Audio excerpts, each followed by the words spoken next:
Kamran bəy, avtomobilimi ehtiyat hissəsi alanda satıcıdan soruşuram, 50 ədəd firma adı sayır. Mən hardan bilim ki, hansı firmanın ehtiyat hissəsi daha yaxşıdır? Çox maraqlı sualdır. Bizim müştərilərimiz də bu sualları çox verirlər. Belə deyim, sırf Peredokdan danışsaq, Koreya maşınlarında Steyr firmasıdır, BMW, Mercedes maşınlarında Lenförderdir. Söhbət orijinalından gedir. O markalarında padarjinalları çoxdur bazarda. Amortizatorlarda məsəl üçün Kayaba firmasıdır, Mercedeslərdə Saks firmasıdır. Bu Peredoka aid olandır. İnanıram ki, çox müştəri bu ilə razılaşar. Gəlir zapçast alır, deyir ki, qardaş, bu nədir? 6 ay getmədi. Məsəl üçün bir türk markası alır, ad çəkməyəcəm.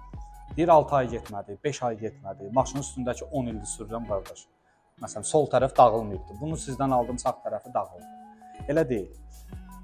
Həmin markanın nə maşını sürürsənsə, mən saydığım firmaları orijinal alsanız, görəcəksiniz 10 ildə olmasa 5 il gedəcək.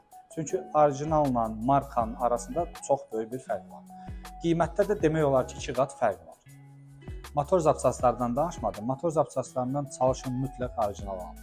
Məsəl üçün Hyundai Kia maşınlarında birbaşa loqo ilə orijinal zapçastlar tapmaq olur. Bəzi maşınlar var ki, onların loqo ilə tapa bilmirsiniz. Onu da əvəzedici firmalarla əvəz etmək lazımdır. Məsələn, prokatqa sistemləri Elring, Victor, Rens almaq lazımdır. Məsəl üçün Porsche-lər maşına görə dəyişir. Yəni bizim mağazada həm orijinal, həm də firma məhsulları mövcuddur. Həsənoğlu 444.